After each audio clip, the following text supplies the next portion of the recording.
Welcome to week 9, where we are going to discuss geologic time and geologic history. So what we're going to talk about first in our first video is kind of the basics of historical geology and geologic time. So we'll talk about what it is, methods, how we use a scientific method, and some of the assumptions that help us to construct and determine what happened in the geologic past. In video 2, we'll come back and talk about how we used rocks and landforms to help us figure out what happened in the past, and then we will talk about in the last 2 videos how we date geologic events and some of the principles and laws that we use to help us with that. So what is geologic history? Well, it's the use of geologic principles to reconstruct the Earth's past. And what we do, how do we do this? What are the methods? Well, we make some analysis of some clues like rocks, landforms. Like you can see in this picture here, you've got a photograph from Arches National Park.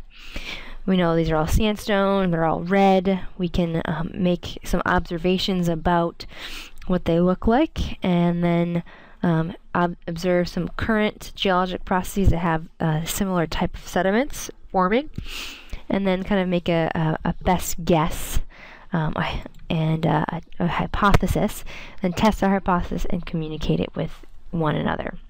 So some assumptions that we need to take into account are just a few basic things. So one idea is that the present is the key to the past. So the idea of materials and landscapes that we see today were shaped by the same processes that we see happening today.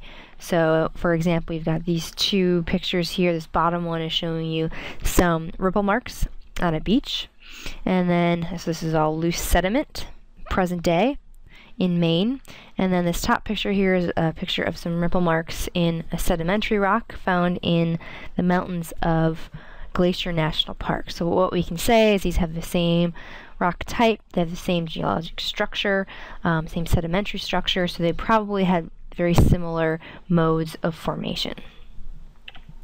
Another assumption is the idea of the rate of these geologic processes that we see happening.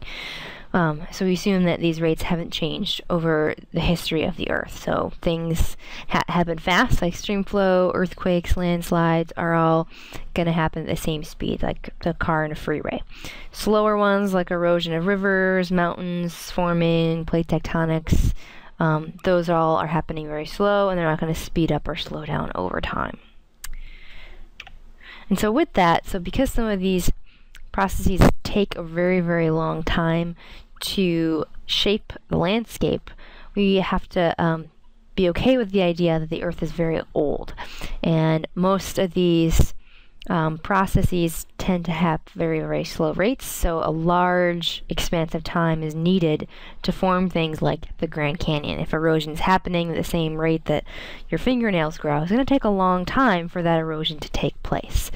And this idea of deep time is supported by some of these dating methods that we'll talk about later on in these videos.